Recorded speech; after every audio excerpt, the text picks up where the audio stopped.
It's actually a privilege. Let me start off. Honorable Secgen, committee heads, delegates from whoever's participating, whichever country, whichever school. It's a true pleasure and privilege to be here and addressing all of you. Not as a guest, but someone as a team member with most of you who've come to clean beaches with us and have picked up the trash that all of us, deliver at our own beaches and our oceans.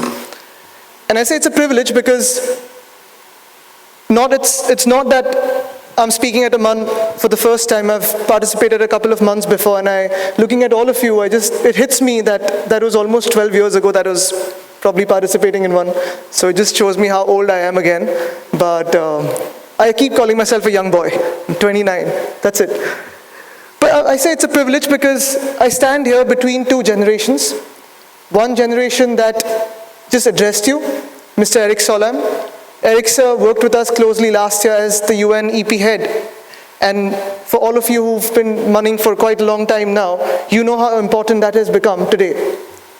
And the other generation that I'm standing between one is his, and the other is all of you. You are the future of not tomorrow, but today. Because most of us are turning 18 very soon. And when I say the future of today, that's because most of the governments that are decided today are not decided by political parties. They're truly decided by your vote, your voice, and your voice matters is what I'm here to say. That's why, as much as it is a privilege, we stand here at a difficult time in terms of environment, a time of hope and complexity. As Eric so rightly mentioned, when we talk of complexity, we have to choose between development and sustainable development.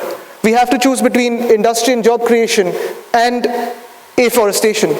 We have to choose between smoke, not smoke as not smoking, of course that is bad, but smoke coming out from chimneys and bringing in people to work, and on the other hand, places where we have NGOs going out, saving rivers, rejuvenating rivers, people from industries giving time to come and clean the beaches. But what a hope is shown to us, what a time of hope it is that all of us understand today, and I'm sure when you come out as the MUN next year, or probably this year as well, over the years when I've seen MUNs coming into our city and at various places around the world, probably The Hague and other places where you go to MUN, eventually, as I understand, when we started off, the Security Council was the most sought after body. How many of you are in Security Council here today? Everyone sitting together is the top-notch group there. I can tell you one thing, that today the Security Council is the top-notch body. In the next 2 or 3 years, it will be the UN Environment Programme that will be in the MUN as a top-notch body. I think that is the story of hope.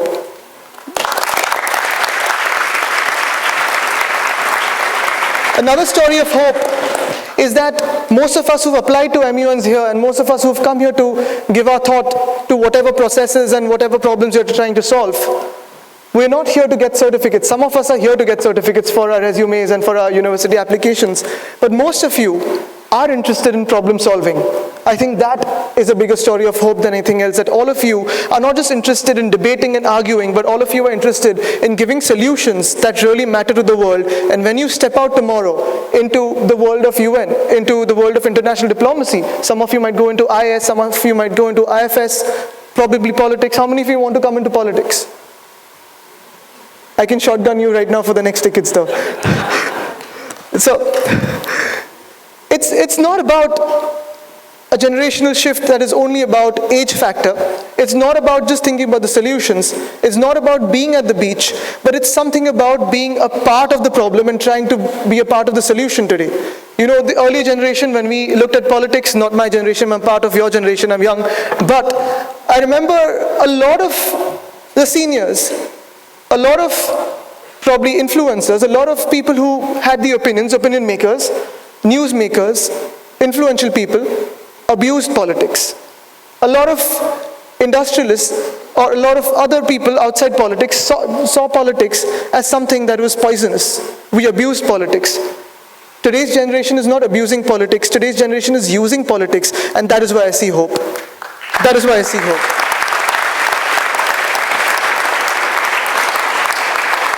As promised, I'm going to keep it very short. I'm going to just take 2 more minutes of yours.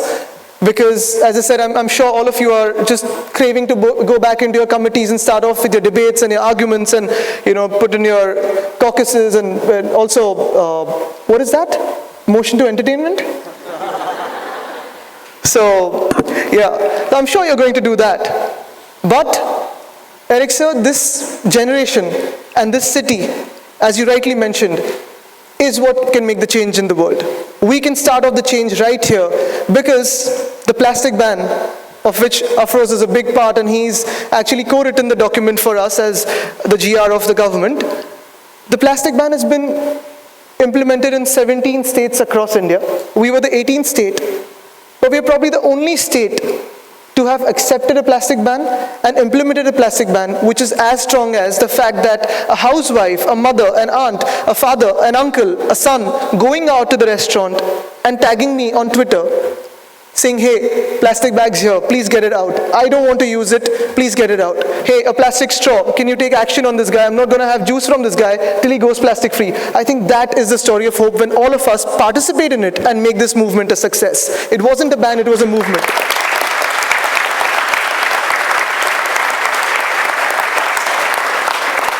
Hope starts off from where Mumbai in 2017 or right up to 2017, all of us Mumbaikars generated 10,000 metric tons of waste every single day. 10,000 metric tons, unsegregated waste. That is probably equal to 100 armored vehicles stacked up on another.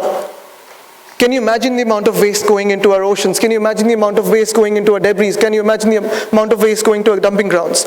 But when the municipal corporation appealed to all Mumbaikars to start segregating the waste, 40% of us started off with that. The High Court had thought by 2019 our waste collection daily would be 19,000 metric tons. Do you know what it is today? 6,500 metric tons. We've actually gone down on our waste. We've started segregating our waste.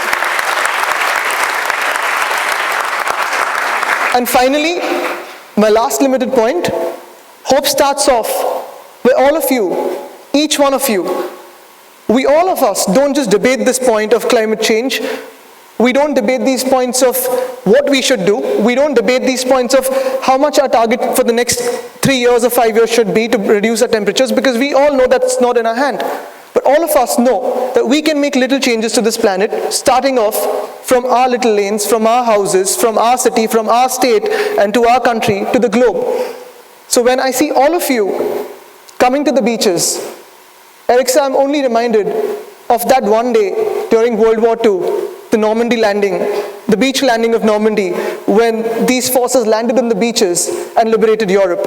All these young boys and girls, young women and men who are landing up at our beaches, I think that is the liberation of the world from plastic and waste. I think that is the story of hope.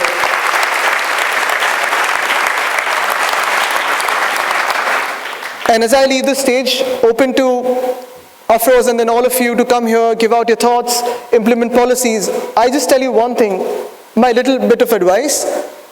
Today, politics has changed, the perception has changed, the truth has changed, the policy making has changed. When all of us look at our lanes and when we want to become corporators, when we want to look at our wards and when we want to look at our state and we want to become MLAs or MPs, let's not just look at our lane or our homes or our state or our country.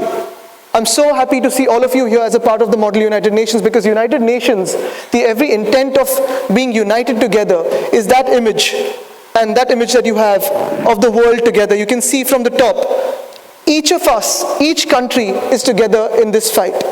All of us, every action that we take, if you litter your street, it's going to go out to the ocean, it's going to come back to you on your beaches, and you are going to clean it again. So every action we take is going to come back to us. We all together, let's look at the world as one. Every action is a global action, but it starts off in your lane, in your locality. Let's start off with that. Thank you.